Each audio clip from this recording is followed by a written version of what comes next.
Hey everyone, how's it going? So what am I working on now? Well, got a 2011 Toyota Prius with a check engine light, intermittent rough running.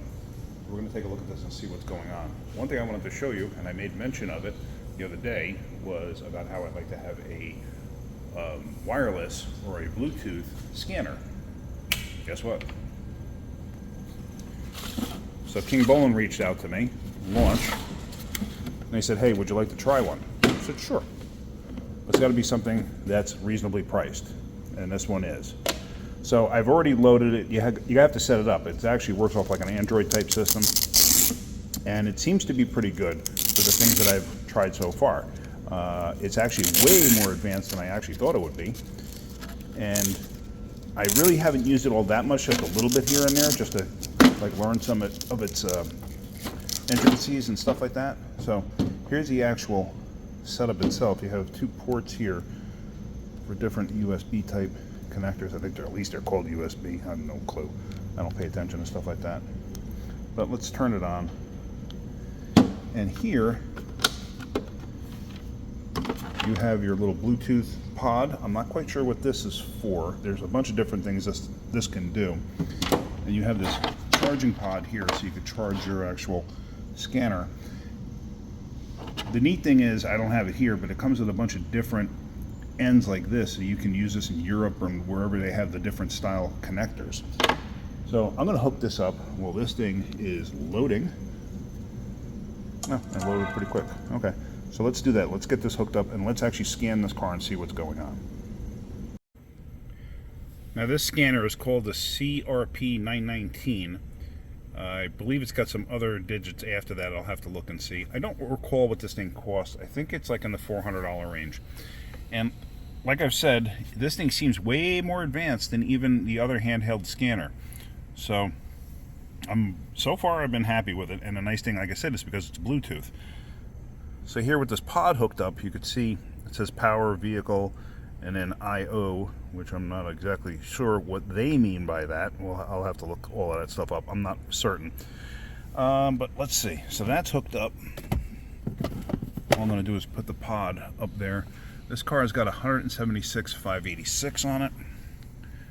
Let's go to, I don't know what intelligent diagnostic, like I'm learning this, so I'm not sure.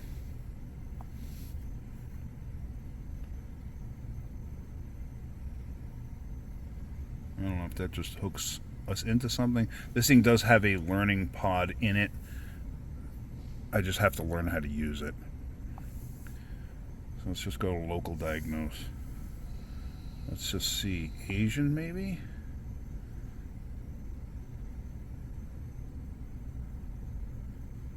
Toyota. We're gonna do okay. Now this thing has got a pretty severe misfire. Alright, we're going to go with the 16 pin, Europe and other. Like, they give you a lot of different choices, and I honestly don't know what all the choices mean. So, just being honest with you. Prius PHV, I don't know the difference. Let me go take a look. Hang on a second. Okay, so all it says is Prius on the back of the vehicle, so I'm not quite sure what the PHV means. We're going to do with others. This has to, I'm assuming the country you're in or the country that it's built for.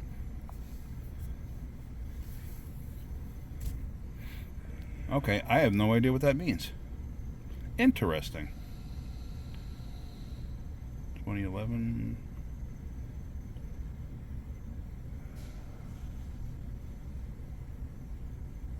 I got no idea. 2010, 11. I'm not sure. Okay. There's probably a way to do this where it'll figure it out on its own. Radar cruise. I don't think it has radar cruise. I didn't see a camera in the front.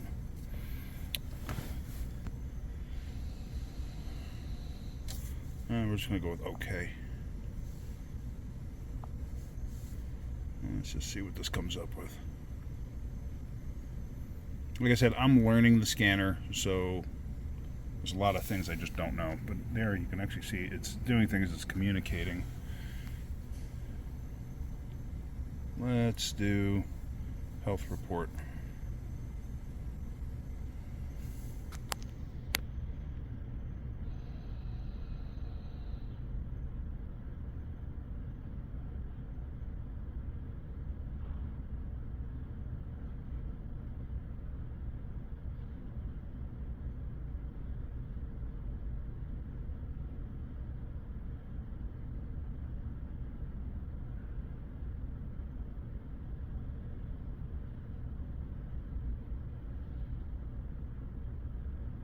Okay, it's loading up pretty quick.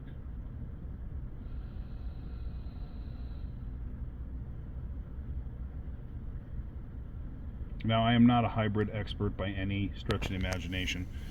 So, current codes 300, 303, 304, pending 300, 303, 304.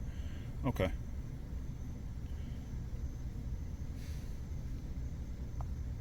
Let's see what this. Okay, I'm not quite sure. Okay. Okay, so all between cylinders 3 and 4. I'm not really concerned about the other codes as of this point. Okay, so let's see. How do you go back? I'm not even sure. Hang on one second while I figure this out. Okay, one big thing I just did was I was able to save all of this. Now, people have asked me how come I show my address and that. You can find me regardless because I'm in the public eye. You can find me relatively easy, so it doesn't matter that it's there. But yeah, here it's showing a bunch of different stuff. So, okay, so we're good with that. And let me back out of all of this. So, and see here, you got a print icon too, so you can actually print this, which is nice. I can hook a printer directly up to this because this is Bluetooth.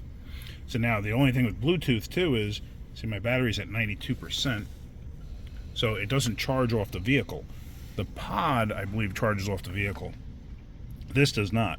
So I'm gonna have to hook this up and charge this every once in a while. All right, let me see if I can't get over to data display so I can look at some stuff. Okay, just like the other scanner, I got into the misfire counters here. So I'm gonna select misfire 1, 2, 3, and 4. I'm gonna hit OK. And then I'm gonna hit graph. So now I'm graphing all of them. So let's start this up. Actually, is it in run mode right now? Okay, actually shut it down there. Okay, it's in run mode right now, so now of course the motor itself is not running. I'm gonna have to wait for it to actually start to see something here. As you can see, the misfire counters are at the bottom there. Oh, there it goes. So there's 1, 2, 3, 4.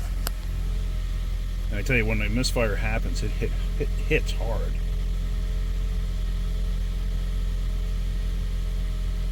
I got a funny feeling this thing has a bad coil because it's so harsh when it happens.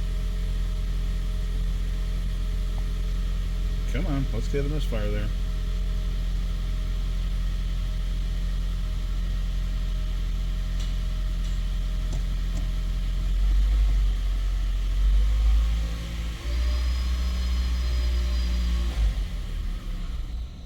Oh, now the system shut down. All right, well, we know it's 3 and 4, but unfortunately I can't show a misfire right now. And like I said, it was doing it before, so why it's not doing it now, who knows.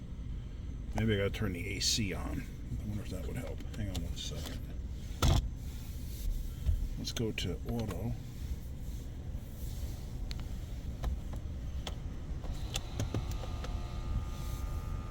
So the electrical drain from the electric AC might help start the engine up.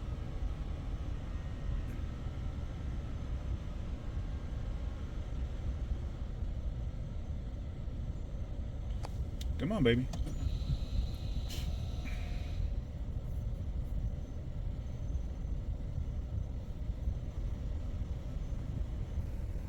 Of course, now it's not starting.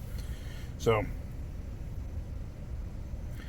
let's pull coils out and let's take a look at plugs. Like I said, when you have, usually when a coil goes bad or a plug goes bad, you have like a smooth running engine, and all of a sudden it'll hit and it'll be like bang, bang, bang, bang, bang.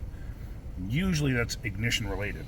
If it's a little bit softer, not as harsh, usually that's injector related. And usually an engine issue like lifters or cam won't create an intermittent misfire. Usually those will be consistent all the time. So I'm going to go ahead, I'm going to pull the coils and plugs off this thing, and I'm going to investigate, take a look at those. Maybe one's oil soaked. Who knows? I don't know. It's got 100 and something thousand, 176,000 miles on it. So let's find out. So up underneath the hood, you're just going to pop this panel off. It's just held in with little push rubber grommets. And then you got the 4 coils there. So I'm just going to unscrew the coils and pop them off. On Toyotas, many times, especially when I get some mileage on them, the connectors, these things like to break when you go to release them. So just be careful of them. When they break, they break. What are you going to do? And they're expensive if you got to replace just the end. There is a way to use a zip tie on there. I've never been successful with it, but I've seen other people be successful with it. So let me get those out and let's take a look. So one thing I do is I will pick up on the edge of the connector like that, because if you push down on that tab, like I said, a lot of times they'll break. Sometimes they'll break this way too, but I have better luck doing it this way on a higher mileage vehicle just to save the connector. So with this, I'll grab it with a pair of needle nose and then pick up on it and get it off of there.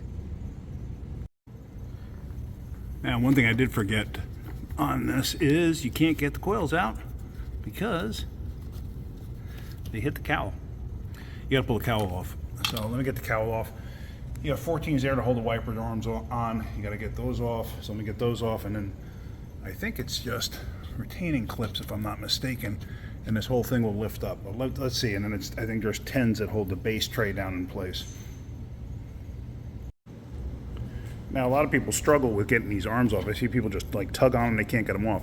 Easy way to get these things off, and it works 90% of the times, is you push down up on like the edge here. You push down and it releases it. Doesn't work every time, but it works a lot of times. And then you get it off from there. If it doesn't come off from there, then you're gonna have to get some kind of a puller or whatever, or mess with it even more. So now, let's look. I got little push pins here. Let me start getting those out to get the cowl off. Okay, so it turns out this job is on hold. The customer is now trying to decide if they want to actually continue. They said to go ahead and figure out what's going on and do what we need to. Now all of a sudden they called and said, hold up, I may not want to fix the car. Don't know what happened, but whatever. Not my choice, not my decision, not my car. So I'm going to stop this video right here, unfortunately. But this is things that happen on, in daily shop life. Things don't go according to plan. Customers don't go according to plan. It happens. What are you going to do? So one thing I did want to show you with this scanner, I want to see if it does it because I thought it was kind of neat. Let me show you. I figure while I'm hooked up.